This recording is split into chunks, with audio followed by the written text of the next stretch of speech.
mute and then, sorry, and then connect. Right. Well, thank you for joining us. Yeah, it's really nice to meet you finally. I mean, yeah, nice to meet you. And apparently my headphones aren't even going to work. I have to use the computer mic and speakers, but that's all right. Should sound okay. Yeah, you maybe it was your headphones that were mad before. Maybe that was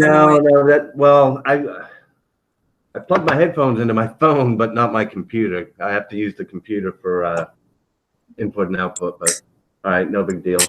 So you're clear as a bell now. No submarines. Yeah, so yeah, I'm Darlie's fiance. Nice to meet y'all. Very nice to meet you.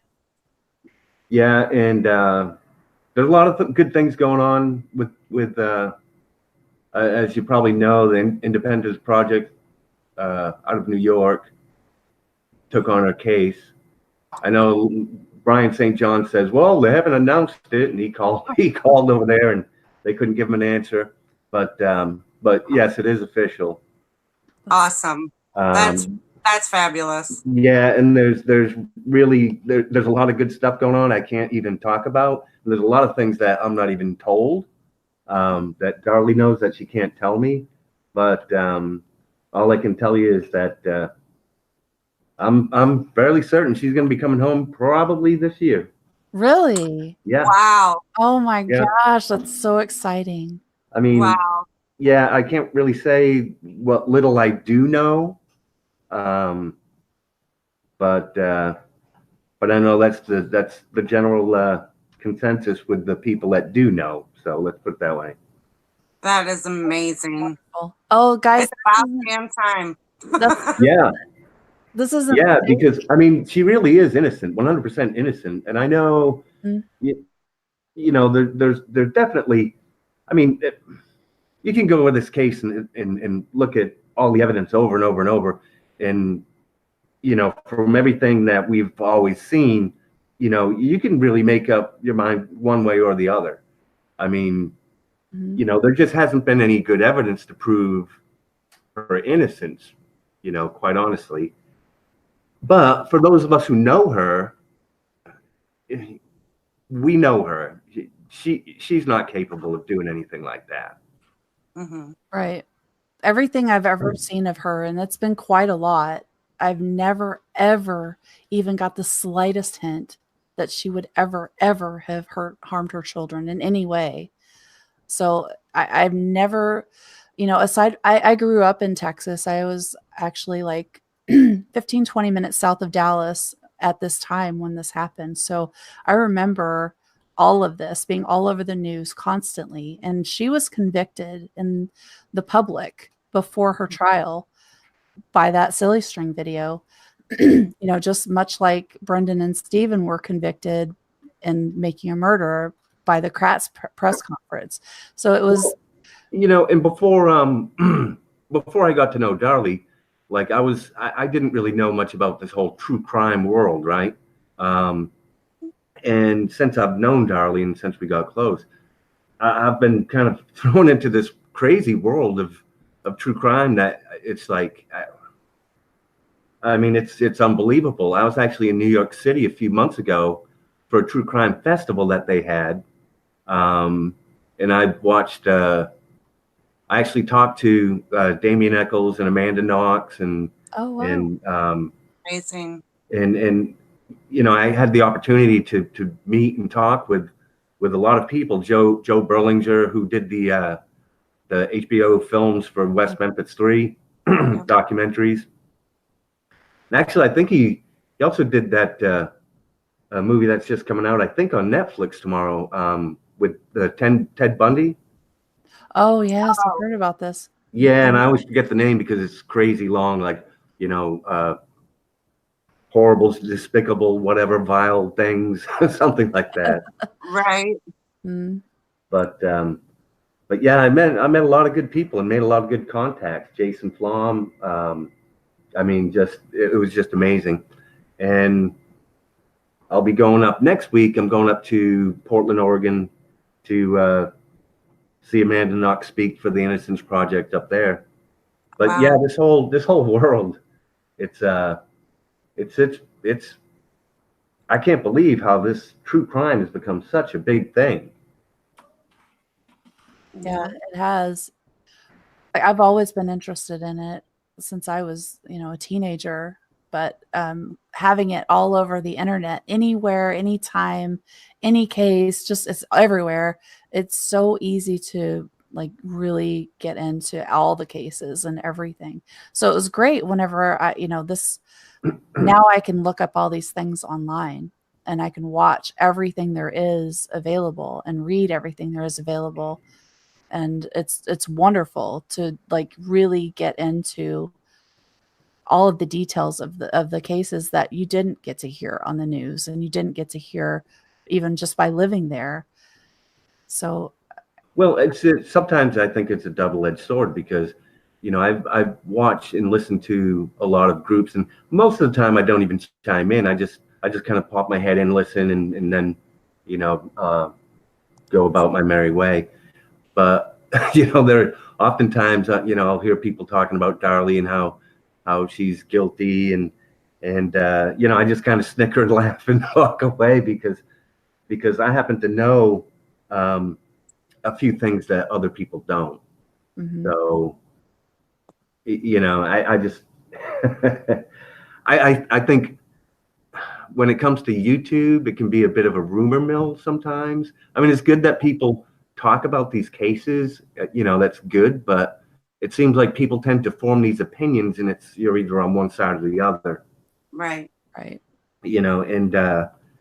And I'd rather people just be open-minded. Right. As they should. They should look into it themselves and not listen to what this show or that show says, or this channel or that channel says, and look into the things themselves and make their own opinions. I like to present the facts. Sometimes I'll give my interpretations of what I believe that these mean and what it means to me, but that doesn't mean that I'm right. It just means that this is how I feel about something. But I think we all have our opinions, and a lot of times I would prefer to just give the facts if I can. But right. One of my I don't really even look at a lot of the cases, the Avery cases, and I've watched the Netflix documentary, but I don't lose sleep at night thinking about it. What I don't like is the fact that we have to have things like the Innocence Project because we have such a large percentage of people incarcerated that actually don't belong there, and our justice system is very flawed, and that's what I want fixed. That's my main focus. Exactly. Right. So I'm not really into the crime for the sake of the whodunit.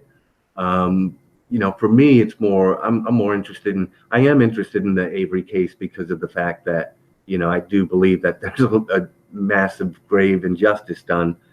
But my main focus, of course, is Darlie, and it always will be. And I do, I'm friends with some people here in Houston where, I am against the death penalty, but that, those functions for me are secondary compared to, Darlie always has to come first. Right. Mm-hmm.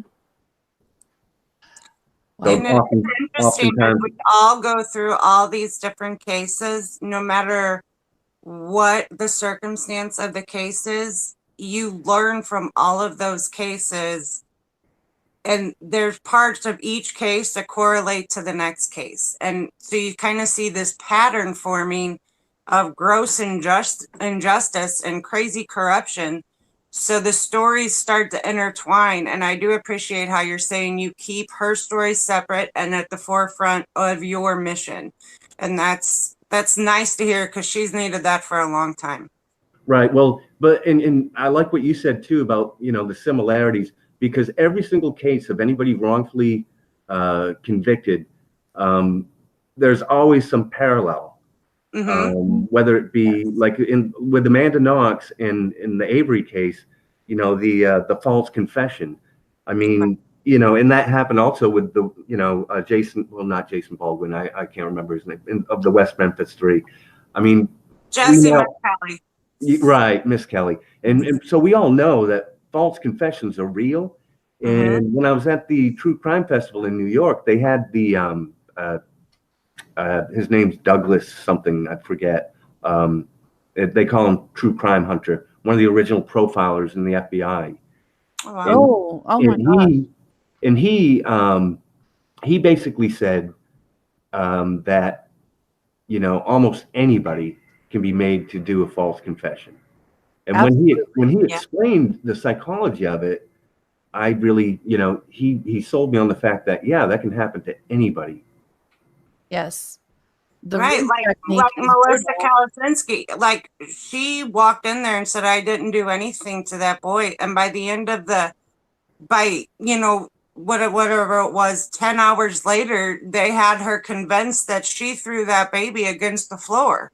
Like that was the only way she was getting out the door. And it was just, the manipulation is powerful. I mean, well, and I try and tell everyone,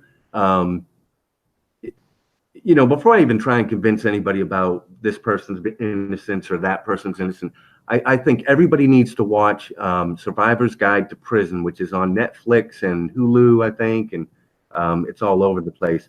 But watch that, and that goes through, you know, from the moment you call the cops to, you know, how many years later when you finally get out of prison on false, you know, convictions, and it's really scary. It's a really scary. I mean, when you watch that, it goes through every level of corruption that has to do with every case you've ever heard of. When it comes to wrongful conviction, it has all the elements. That's perfect. So that's something I try and tell everybody to watch before ever, you know, diving into true crime and coming up with, you know, opinions. I think people need to be educated on what exactly how our system's broken. right. Yes. And even when you know, when it's very clear that you've got a false confession or a wrongful conviction, it should not be so hard to undo that. And it, unfortunately, so many years that it takes. And that's the part that I think needs some serious looking at right now. Like with Brendan, it is so clear that that's, you know, a false confession, that he's got a wrongful conviction due to that false confession. And he got so close and he's still sitting there, and there is just nothing that can be done about it. Like that's it.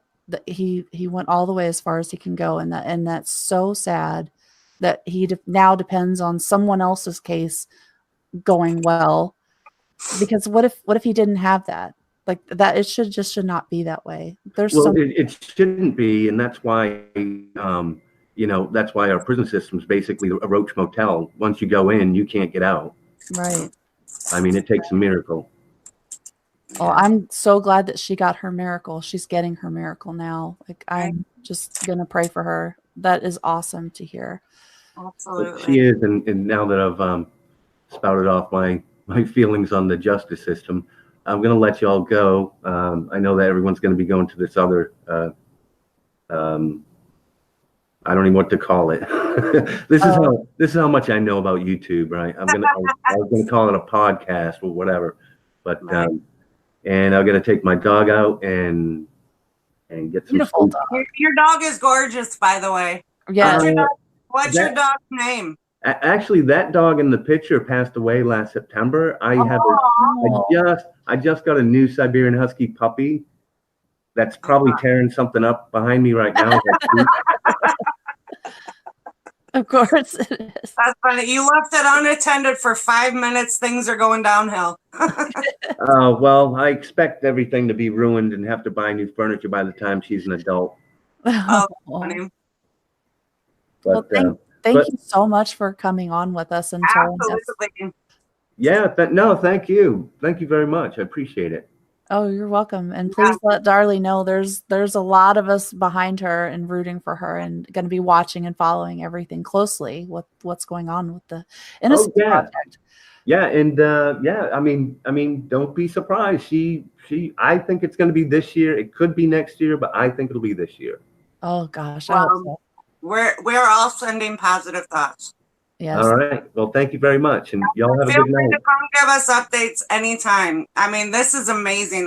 I'm so grateful that you took a little bit of your time to give us the update. And I don't know, I'm excited for you and your family and Darlie and her family. I think it's amazing. Yes. Oh yeah, her family, especially her mom, has been fighting for so long, and I just I can't wait for her and her family to see, to see justice finally done. Finally. Yes. But so anyway, y'all have a good night, and I don't know how to disconnect, but I'll figure it out. There's a little red phone. Oh yeah. All right. Leave right. call. All right. Thank you. Good Good night. night. Wow. Oh my gosh, how awesome was that, you guys? That's amazing. These surprises, you never know. Just keep going. Just keep going, Yep. Allie. Like, grab you a soda, wake the fuck up. It's, oh my gosh. That warms my heart. Like, that was exciting. Is everybody in chat familiar with Darlie's case? I mean, I don't know. Holy crap. That just happened. That was amazing. How cool is that? Yeah. That's, oh my goodness. Like, I don't know how much he talks to people. Like, he says he doesn't really talk much, just kind of lurks and reads and stuff. I know, it's like a celebrity just walked up in here. Yeah. How awesome is that? Oh my God. that was pretty cool. And I think you should feel proud of yourself, Allie, that he felt comfortable to not only talk in your chat, but to join your live and say a few words. I think that speaks volumes for you, and you should be proud of that. Oh, I am. Like, I feel so lucky right now. Like, that wouldn't have happened anywhere else. I have a feeling like that wouldn't have happened. No, I agree with that 1,000%. Oh my goodness. That was really cool. Oh, okay. I need to calm down. Like, I'm so awake now. Like,